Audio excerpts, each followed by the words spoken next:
Good evening, everyone. We are going to get started in just a minute. Our Facebook live stream is live because I press all the buttons for the first time ever correctly. And we are getting attendees coming into our Zoom webinar. Welcome, welcome. Very excited to have you and have our special guest today, Anna Zimmerman, who will introduce herself momentarily. So we'll give it just another minute or so um, so that we can get started shortly.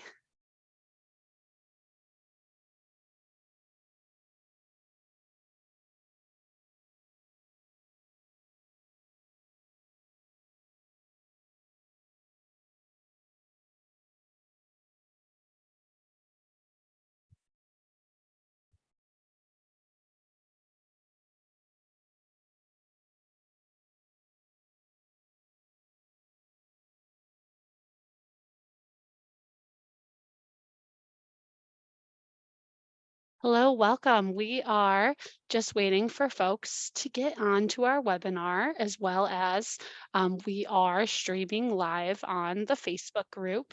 So we'll get started just a moment. I like to be prompt because a little after hours for Anna and I. And also we know that we have a lot of really great information to cover. So we want to be mindful of time. So we also will have this recorded. So if folks are coming in a little bit later, have to leave a little early, they'll be able to see everything. So welcome everyone. It is 5:30 Central, so we are going to get started. We're so excited to have you here today. This is our family talk on FAFSA and scholarships. We will have the awesome Anna Zimmerman momentarily introducing herself, sharing some upcoming deadlines, how to get help with your student aid. We know we have parents, families, and supporters here, as well as maybe some students as well. So we hope to utilize this time in webinar format, but then allow for questions and chat as we go along. So we'll do our best to answer questions in live time.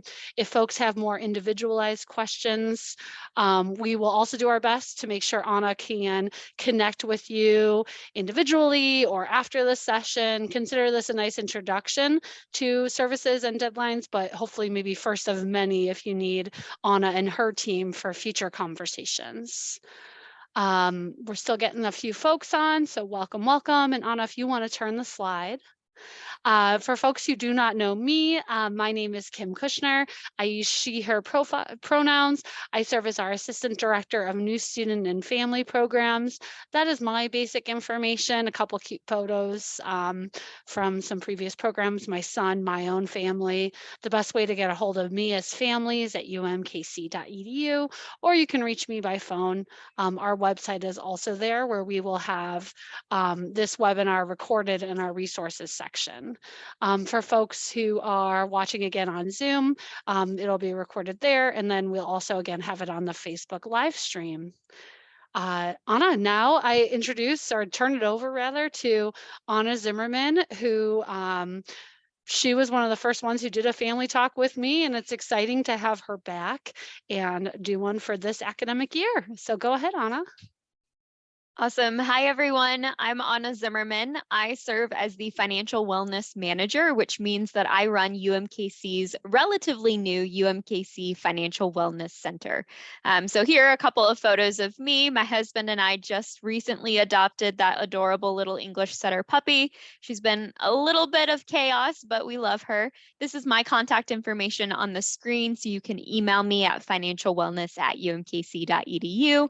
My phone number is listed there, as well as our website with a lot of the resources and support that we'll be discussing this evening. So a little bit about the Financial Wellness Center in case you haven't heard of our center. We just started one academic year ago, so we're going into our second year. And our goal is to empower students to take control of their personal finances and achieve their goals. I often explain as we are kind of an additional bridge beyond financial aid and scholarships office. So while financial aid is largely on the processing side, my focus is really having these conversations, both one-on-one with UMKC students and families and prospective students, students, but also through events and workshops where we talk about how to pay for school, but we can also talk about budgeting, credit cards, student loan repayment, applying for an apartment, and a wide range of other personal finance topics. We also provide digital resources that are available on our website that students can access anytime, anywhere. So again, if they're wanting to kind of dig into more of these personal finance topics. But tonight, we're really going to be focused on the financial aid and scholarships part of the conversation. And I know that we have prospective family members, students, and supporters in the room, as well as current UMKC students. So I'll try to delineate if there are ever exceptions or variations between the information for these two groups. But we're going to start off by talking a little bit about the FAFSA, dive into UMKC scholarships and how they're structured, share a little bit about the loans that you and your student may be offered, talk about grants and work study, and then finally give you a couple of next step options. So first off, if you're not familiar with the FAFSA is the free application for federal student aid. It is used by the federal government as well as many state governments to determine eligibility for financial aid. And financial aid is a large umbrella term in this situation. It includes not just free money like grants and scholarships, but it also includes allowing students to work on campus and work study positions, as well as different student loans. And the FAFSA is available at studentaid.gov. It's made available every single year on October 1st, and individual states and schools generally have their own priority deadlines. At UMKC, we have the same priority deadline as the state of Missouri, which is February 1st. The reason why that priority date is important is because the earlier you can get the FAFSA in, you may be eligible for additional funding. So we'll talk about a little bit later, but there are certain forms of state grants, so free money from the state of Missouri, that you can only access if your FAFSA is filed prior to that February 1st deadline. And the same goes for certain forms of aid from UMKC as an institution as well. Sometimes students and parents ask me, why should I fill it out? My family makes too much money. I always encourage anyone who is eligible to go ahead and complete the FAFSA. If you're remembering the FAFSA from 10, 7, or even 5 years ago, it's gotten much, much simpler and much, much faster to navigate. There's a lot of support for you students, and there are some scholarships that actually require a FAFSA on file. They don't require that a student has high financial need, but they do require that this FAFSA is filed. And so I always encourage students, go ahead and complete that FAFSA. Another of the most common questions is, how does the FAFSA actually work? You're asking for a lot of different data. And so we're wanting to determine, okay, how is this actually going to apply to me? So as you work to complete the FAFSA, it's going to incorporate your student's tax information as well as parent tax information if relevant. So most of the time, if your student is under the age of 24, they're going to be considered a dependent student, which means that they will need a parent or parents' financial information to file the FAFSA and be eligible for federal financial aid. Now, there are a couple exceptions to the situation where a student may be considered independent. Some common exceptions include if the student is married, if the student is in graduate or professional programs, if the student is considered to be an emancipated minor or was in foster care as they were growing up. But those exceptions can be found on studentaid.gov, or if you're concerned and wonder if your student may be eligible to file as an independent student, you are welcome to contact me. The FAFSA will also look at how many students are in college in your family. They anticipate that if you've got 3 students in college all at the same time, you're going to be able to contribute a little bit different of a number to each individual student. And then finally, it will also take into consideration untaxed income and savings in determining what you may be eligible to contribute to school. Once you complete the FAFSA, it will spit out the Student Aid Report, or SAR. And this document includes a few pieces of information that are really helpful. Right off the bat, it's going to tell you if your student has been selected for a process called verification. Verification is basically a fancy word for audit. It means that the federal government has randomly selected you and your family to provide additional documentation to verify that the information you shared on the FAFSA is correct. If your student has been selected for verification, they're going to receive an additional email from UMKC with steps and documentation that they're required to provide. They must provide that information before they can actually receive their financial aid award letter. So again, this SAR is helpful in knowing if you've been selected for that process. It will also tell you what your expected family contribution number is, and it will give you an estimate for what your student may be eligible for as far as federal grants and federal student loans. EFC, or expected family contribution, is an estimate. It's roughly what the federal government thinks that your family may be able to pay towards a college education. And your EFC is going to be consistent regardless of the school that you attend.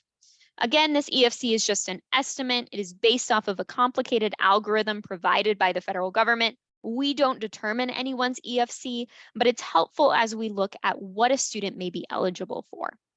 The rough calculation is cost of attendance. So what does it cost a student to attend UMKC, not just including tuition and fees, but also including estimates for housing and dining and transportation, minus that EFC number from the FAFSA. And that tells us the student's financial need, which can then be filled with free money like grants and scholarships, loans, and work study or working on campus. A couple common mistakes that we see when students and families are completing the FAFSA is number one, not completing it. You never know what you're eligible for until you complete the FAFSA. So I myself, I am the oldest of 4 children. The first year when I completed the FAFSA, not eligible for a lot of aid. But by the time my senior year rolled around and we had 4 students in college at the same time, our situation had dramatically changed. So keeping that in mind, and I would encourage you to complete that FAFSA every single year because the situation may have changed. Another common mistake is mixing up parent and student information. So including a student's tax information in the place of a parent or vice versa. That's going to significantly affect the aid that you receive. And then finally, just incorrectly entering data. So the FAFSA is going to require a lot of numbers that are going to come from your tax documents like your 1040 and your W-2. Thankfully, they have a relatively new tool called the IRS Data Retrieval Tool, which allows you to link your FAFSA directly to the IRS website and pull in your tax information to guarantee that you aren't going to mistype any numbers. But if you are entering manually, you're going to want to double check all of those numbers to make sure that they're not correct. So if your income is, 60,000, you don't want to mistakenly tell the government it's 600,000 because that's a huge difference. And I know that the FAFSA can be intimidating or complicated, and so I did want to provide a couple of resources. If you have questions about the FAFSA, please feel free. There's a chat feature on studentaid.gov where you can get immediate answers as you're completing the FAFSA. You are welcome to contact my office or the financial aid office at UMKC. If your student is still in high school, their college counselors are going to be a great resource. Or if you're wanting something in the larger community, Metropolitan Community College has a federally funded program called the Education Opportunity Center. They particularly work with a lot of our adult learners or returning students, and they will sit down and walk through the FAFSA with you for the first time. So that can be a helpful resource if for some reason you have hesitations about reaching out to us at UMKC or reaching out to someone at your high school. Transitioning over to a more fun topic, talking about scholarships at UMKC, there are kind of 3 main buckets that we use. So the first is going to be our automatic scholarships. These are primarily going to be targeting our incoming first-time college students and our incoming transfer students. These automatic scholarships have absolutely no separate application. Your student just has to apply to UMKC. They may have earlier deadlines depending on the student group that they're intending to be a part of, and they must meet specific criteria. So we offer a wide range of different automatic scholarships, and recently those automatic scholarships switched over for ACT or GPA, so they don't require both a certain ACT score and a certain GPA, which allows us more flexibility in awarding more of these. And most of these scholarships are going to be renewable, which means that a student can continue to receive them for more than 1 year. Again, the big thing with these automatic scholarships is they are for incoming students only, which means that if your student misses a deadline on their way into UMKC, the window for receiving these automatic scholarships does close. This year for our incoming freshmen, that deadline is January 15th for the fall 23 semester. or May 1st for our transfer students coming for the fall 23 semester. If you are currently interested in attending for the spring 23 semester, so this upcoming semester, then the deadline for that is going to be November 15th for a spring start for both our freshmen and transfer students. So again, you don't want to miss this deadline because this is free money. Often case, this is 4 to 5 years worth of free money, but it's only accessible to you on your way into UMKC. The next big option for both our incoming and our current students is the competitive scholarship application. There is a single application which gets used for over 1,300 different scholarships. Last year, we awarded over $3.9 million through this singular application. There are different criteria for each scholarship, but what's fantastic about this application is it will use artificial intelligence, and based off of what your student shares about themselves, they'll be auto-sorted into every scholarship at UMKC that they are qualified for.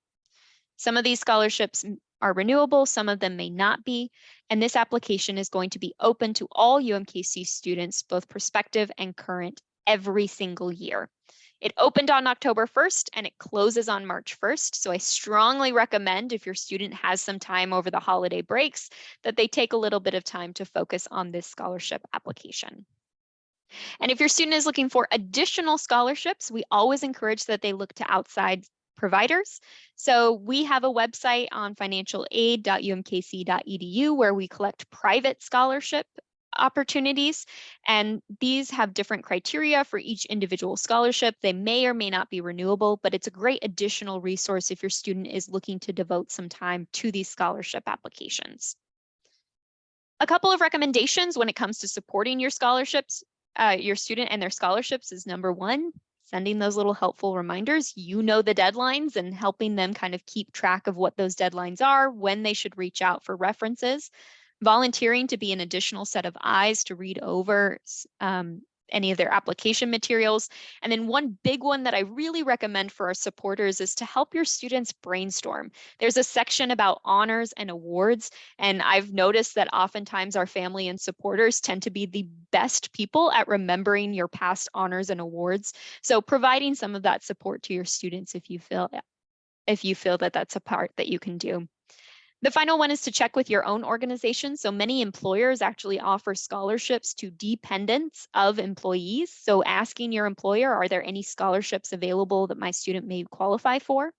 The one other recommendation that I have is encouraging your student to take advantage of campus resources. So our office actually offers applying for scholarships workshops where we walk step by step through the competitive scholarship application, giving tips and tricks for how to answer the questions. I know that I personally serve as a scholarship reviewer, so I have a pretty good sense of what we're looking for. Would definitely recommend your student to attend one of those sessions. We also have a writing studio that can help with scholarship revisions. So it's another great resource on campus to support your student as they're trying to get more of this free money. Loans is another big topic. So as a result of filing the FAFSA, your student will likely be offered a couple of different loans. I'm not going to spend a lot of time on each of these individual loans, but the biggest thing that I want to highlight is the difference between subsidized and unsubsidized loan. Both of these are going to be offered to undergraduate students, but the subsidized loan has 0% interest while a student is in school, which means that it does not grow. If a student takes out $1,000 today, 4 years from now when they graduate, they will still owe $1,000. If your family is in a situation where you need to take out loans to help support your school, this subsidized loan is going to be one of the best options. Direct unsubsidized is also offered to our undergraduate as well as our graduate and professional students. They do grow while in school, but at the relatively low interest rate of 4.99% for our undergrads or 6.54% for our graduate and professional students. If you are joining us here as a parent and family member, you will likely also be offered a Parent Plus loan, which is in you, the parent's name, not your student. This has a higher interest rate and does require a credit check, but provides some additional funding opportunities in case you do need it to support your students' education. And then that last item is for our graduate students. They have an additional loan offered to them. I know this can be a lot of information. One thing that I like to talk with students about is that these loans do not have to be repaid until 6 months after the student graduates, drops below half time, so less than 6 credit hours, or leave school. So there are a lot of options here with loans. And if you or your student have any questions about how these loans work or what repayment might look like, I would definitely encourage you or your student to set up an appointment with our Financial Wellness Center where we can dive into your situation specifically. Grants are my favorite part to talk about because these are free money. They do not have to be repaid. We're always trying to maximize the grants that our students receive. And again, one of the reasons why I really encourage families to complete the FAFSA is last year, $3.75 billion in Pell Grants, free money from the federal government, went unclaimed because families didn't complete the FAFSA or did not complete it on time. Grants can come from the federal government. Pell Grant is the most common one. They can come from the state. So the state of Missouri has an Access Missouri need-based grant. And then you may have institutional grants that are also available. If you have a current student, they may have been offered a UMKC Advantage grant. These have been kind of phased out in favor of a RU Advantage scholarship, but I've included it here because it is an institutional grant that if you have a continuing student, they may have received this and continue to receive it for future years in school. Some forms of grants are first come, first serve, which means that the earlier you complete the FAFSA, the more likely you are to receive that aid. So again, definitely recommend sitting down with your student and knocking that FAFSA out as early as possible. If your student is on campus and looking to have work opportunities, the FAFSA also allows them to access work-study jobs. These are part-time jobs generally on campus. They're also offered first come, first serve. So again, the sooner your FAFSA gets in, the more likely you are to be eligible for work-study. Students that are offered work-study have to apply, be offered, and then work a work-study eligible job. And they are paid hourly with a paycheck that goes directly to them. So this is one question that I often get from students of my award says that I can earn up to $5,500. Why isn't that going directly to my UMKC bill? Because they are working and earning the paycheck goes directly to the student, and it's up to the student to decide how they choose to use that funding, whether that's to pay for living expenses or to help go towards their school expenses. So again, the FAFSA is going to ask if your student is interested in work study. I always say click that yes button. There's absolutely no ramifications if your student gets to campus and decides that they don't want to work a work study job, but clicking yes indicates that you are interested and gives you that option based off of your financial need. So as we come to the end, the deadlines that are going to be most important for you to be aware of as a family member or as a current student are number one, our FAFSA priority deadline. So we encourage everyone to complete their FAFSA before February 1st to be eligible for the maximum amount of free money from the federal and state government. We also strongly recommend completing that competitive scholarship application. The deadline for that is March 1st. And so those are going to be the two major deadlines to be aware of. A couple additional things that you can do to help support your student as they're working to maximize their aid is number one, have a financial discussion. Oftentimes I meet with students that maybe have never had a conversation about what it means to pay for school, or they're not entirely sure if their family plans to support them and provide any financial support. Having those conversations proactively helps to set expectations both for you as well as for your students so that everyone is entering and everyone is having these conversations on the same page. Again, you now are aware of these deadlines, so sending a quick reminder to your student or saying, hey, I know the FAFSA recently opened. Can we call for half an hour to get that knocked out? Can help to knock these things off your to-do list. And we always encourage you to just be encouraging to your student. Your student's probably not going to win every scholarship they are offered, but scholarships tend to be the best paid part-time jobs. If your student spends 2 hours on a $1,500 scholarship, they just made $750 an hour. And I don't know about you, but that's a lot more than I make. And so it's a really good place for your student to spend their time. And then finally, just working to create a plan.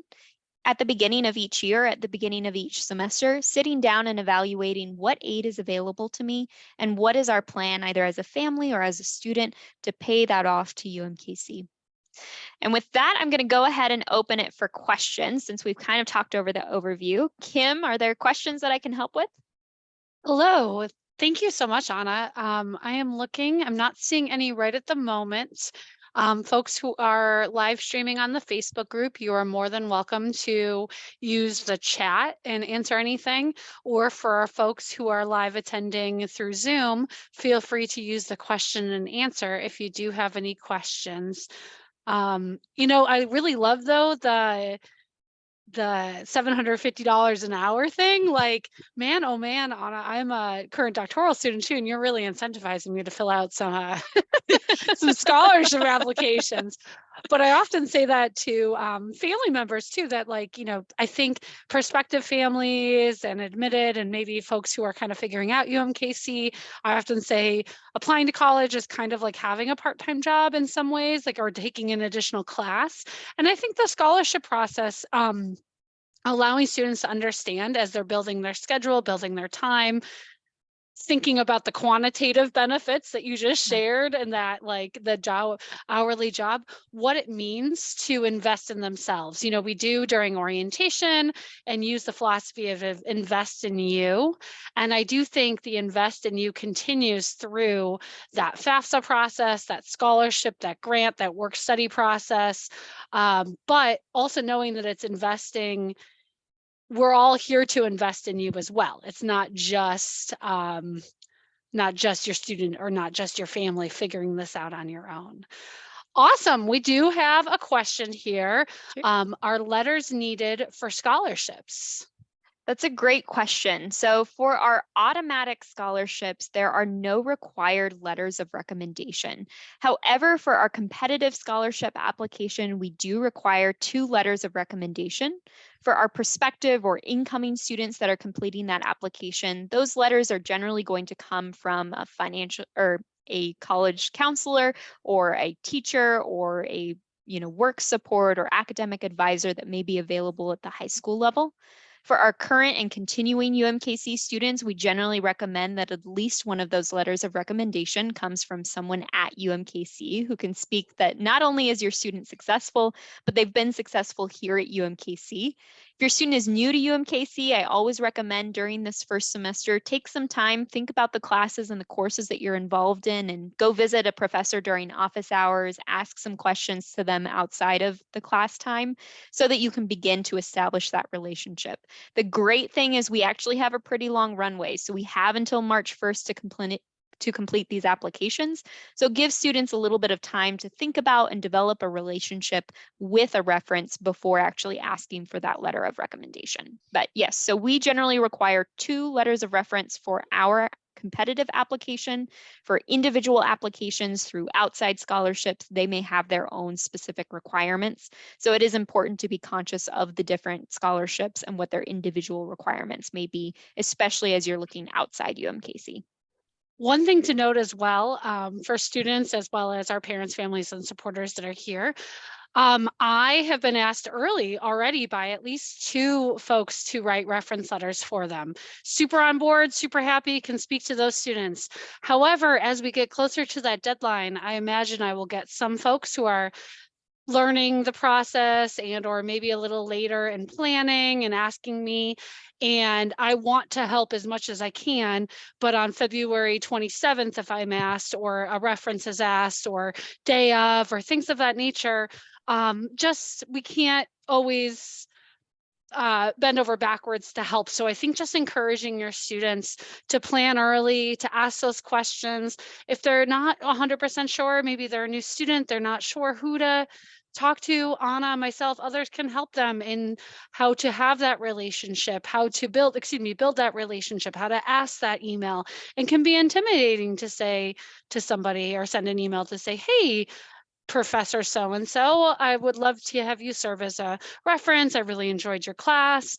Again, there's resources to help, but just students need to ask early enough that folks can support them and write those letters. Absolutely.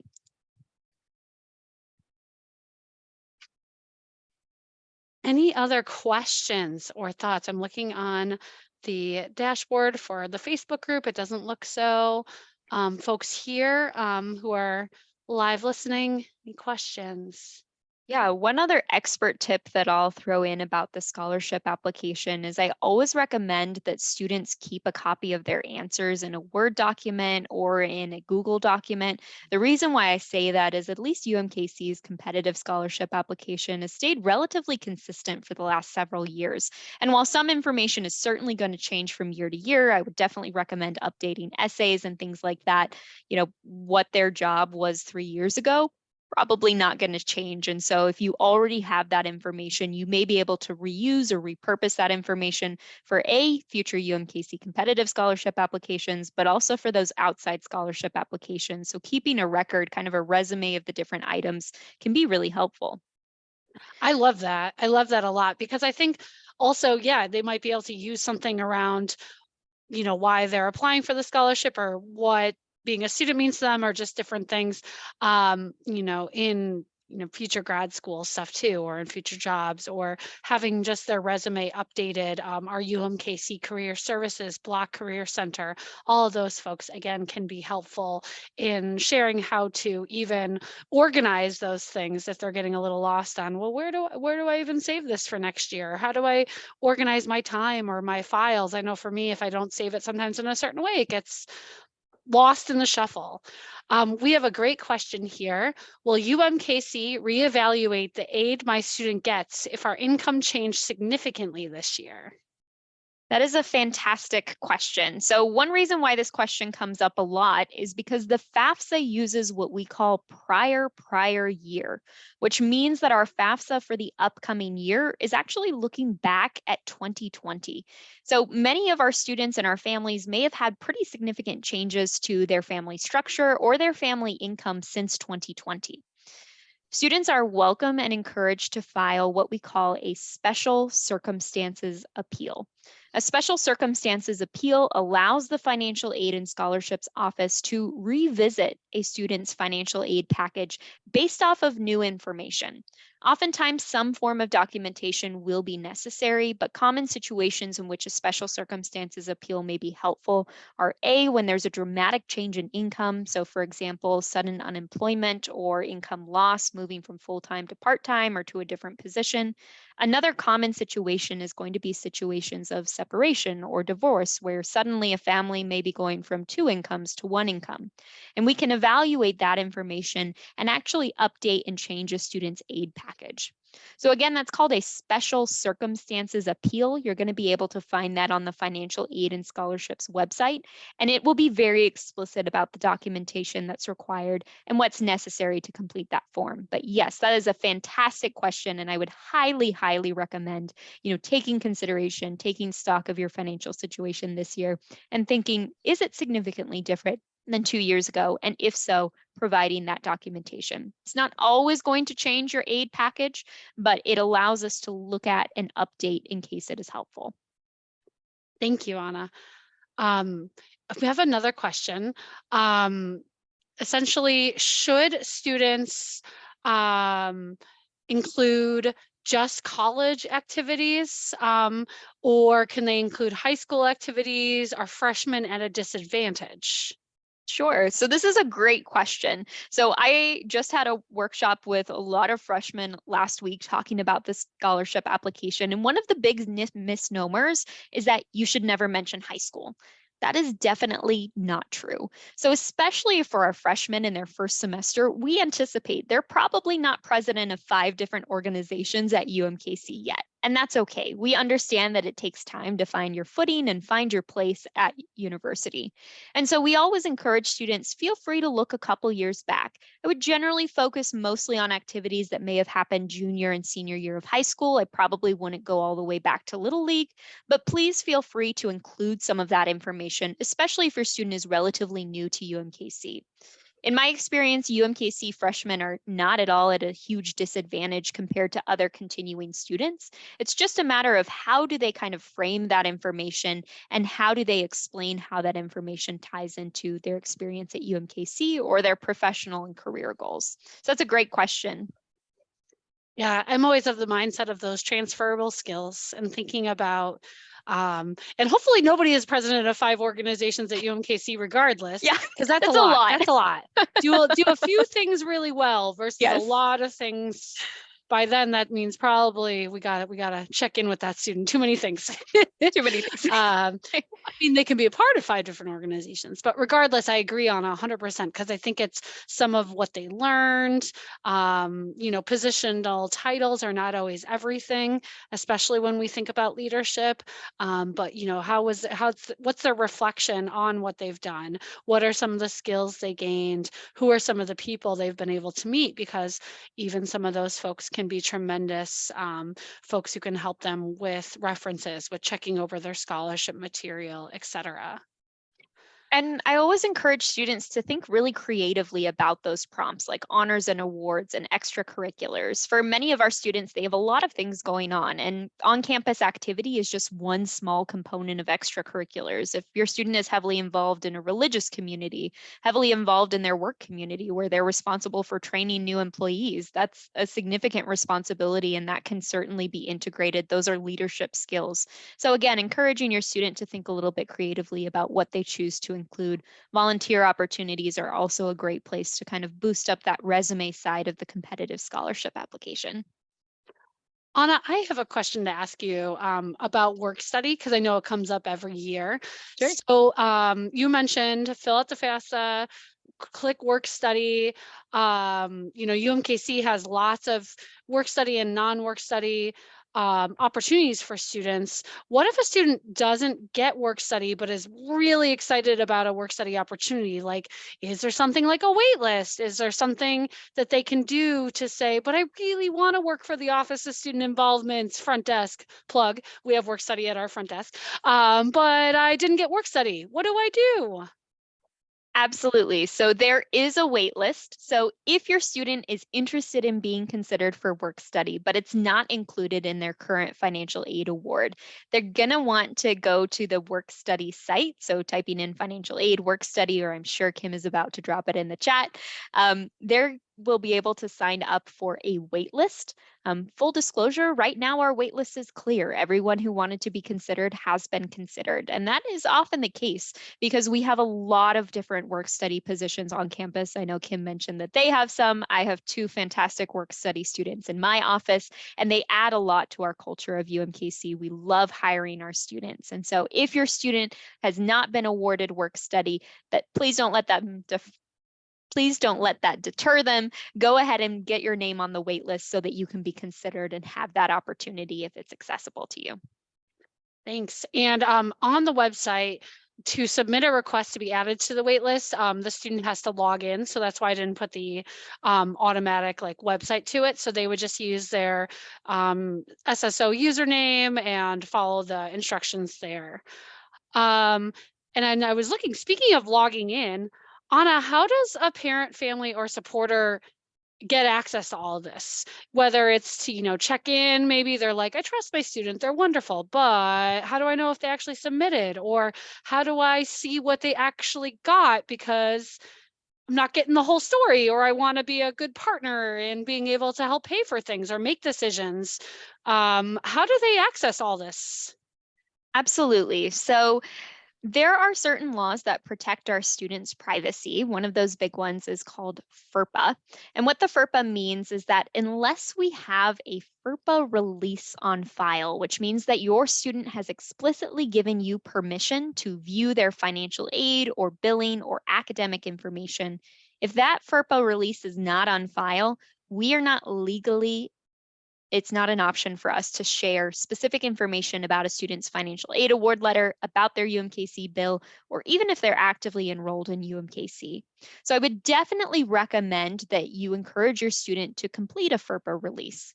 In addition, if you know that you're going to be helping to support your student as they pay UMKC bills, there's also something called authorized access, which allows you to actually have your own login and password to the billing statement so that you can pay the bill directly without having to sit next to your student and have them log into their account or having to share any of that information.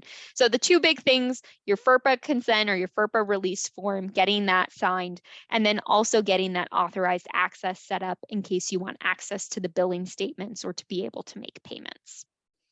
Awesome, thank you. I know that can get a little confusing, and I know sometimes that comes up in our for our current families in our parent and family Facebook group. So having that reminder is super fantastic. I think the key with some of that is, again, just communication, not making the assumption that your student is just going to give you that.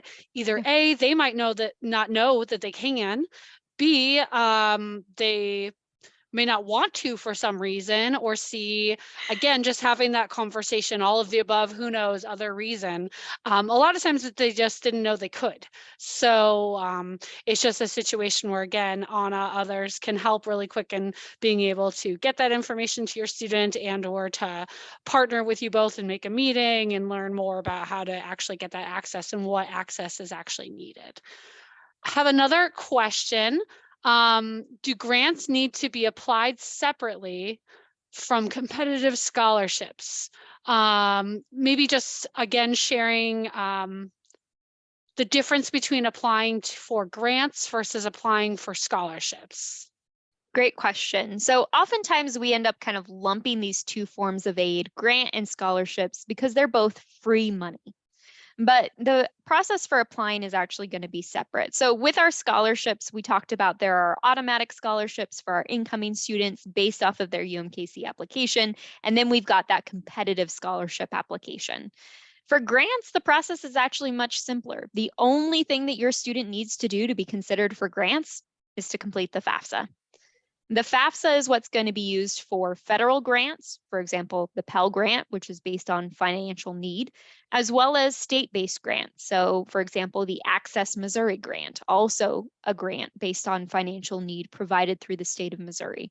So the only two applications right now that you need to worry about are the FAFSA, which again, that priority deadline is February 1st, and our scholarship deadline. So again, for the competitive scholarship, that's March 1st. If you're an incoming or prospective student, you're looking at the dates of January 15th for automatic freshman scholarships or May 1st for automatic transfer scholarships, looking at the fall 2023 year. Awesome, thank you. Hey, Anna, it's like February 2nd and I didn't turn it in on February 1st, or it's March 2nd and my student forgot to turn in their deadline, like their competitive scholarship. What should I tell them? What should we do with both of those deadlines? Are they set in stone or are they suggested? Sure. So the FAFSA is suggested. We encourage students to complete it by February 1st, but the FAFSA actually remains open throughout the spring, over the summer, and even during the entire school year that it's relevant for. So I would always encourage, go ahead and complete the FAFSA, even if you miss the priority deadline, because there are a lot of forms of aid, those student loans, the Pell Grant, that free money from the federal government, that doesn't actually have a priority deadline. And so again, getting that application in, regardless of when it happens, is going to be really important for your student. On the scholarship application, the deadline tends to be a little bit harder. So for example, those automatic scholarships generally are locked in at those dates. With the competitive scholarship application, again, once that March 1st deadline has closed, our scholarship application is closed for the entire year until it reopens in October. So as far as those hard deadlines, the competitive scholarship and the scholarship deadlines do tend to be more strict. That said, don't panic. I always encourage students to look into outside scholarships, which all operate on their own timeline. So there may be scholarships that are open for the year, even into the start of the academic year, provided by outside nonprofit organizations. And so keeping that in mind and continuing to look at, are there additional scholarship opportunities available to my student if for some reason they aren't able to make those deadlines that we discussed? Awesome, thank you, Anna. I know, again, just different things, different students, different families need different, reminders. I know there's a lot of emails students get with these reminders. They can be overwhelming sometimes. So I suggest this in orientation. I'll suggest it here again to have them just make a little folder that's like UMKC emails, so that maybe they're not looking at it all at the same time, but they've got it, or just resources. I know financial aid, the office sends emails regularly, checks in, Anna's information information is regularly shared in a lot of different newsletters and emails. Anna partners with like everybody too in terms of getting the word out. That's why she's meeting with me today. And so I think just recognize we are getting these deadlines out as best as we can. Students sometimes check social; those will be on. It'll be on social media. For something like this, we'll put it in the parent and family group. RU groups will have some reminders to some of the programmatic things that Anna does. So again, any questions we can help with, any concerns you're having with your student or family, we're here, reach out early and often, and we can help, whether it's one meeting or multiple meetings or multiple emails, we're here to help. Anna, any last thoughts, anything coming up for you as we start to kind of close up? I know we're getting to about 45 minutes and I just want to be mindful of your time. Sure. Like I said, those deadlines are going to be the first ones, but the only other really recommendation that I have is to, again, keep the communication lines open. I know that personal finance can be a kind of intimidating topic for a lot of our students, and so we may shy away from having those conversations. And so I would definitely recommend kind of setting time aside, as I mentioned at the beginning of each semester, to just kind of sit down with your student and say, okay, here's the bill, here's the different aid that's been offered. Do you have any questions? Do I have any questions? How can we get answers to these questions so that we all feel confident about the decisions that we're making? Attending UMKC is an investment. You all picked UMKC for very specific reasons. And so we want to make sure that you are getting the absolute best return on investment possible. And the way that you're going to do that is with knowledge. And like Kim said, our office's entire purpose is to support you and to support your students so that you feel comfortable and a part of our UMKC community. Excellent. Last call on any questions or comments. Um, Otherwise, again, Anna, so happy to have you here today. This concludes our webinar with our Financial Wellness Center. Again, if you have any questions, Anna, do you want to go back to your Yep. original slide with your contact information? If you forget anything, just know too, families at umkc.edu, I can put you back into contact with Anna, but she's got a pretty easy one to remember. Financial wellness at umkc.edu. Give her a call, umkc.edu/financial-wellness. Lots of options there in terms of connecting with you.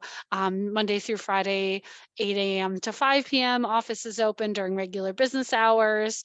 Do have some occasional nights and weekend programming, but probably the best way to get a hold on us during that regular business hours, I imagine. So excellent. Well, we are going to conclude the recorded portion. What we will allow, if folks do have any questions, we can stay on for a moment if there's anything specific to your family. But thank you again. Have a wonderful rest of your day. I'm gonna end the live video. Thank you. And let me end it here.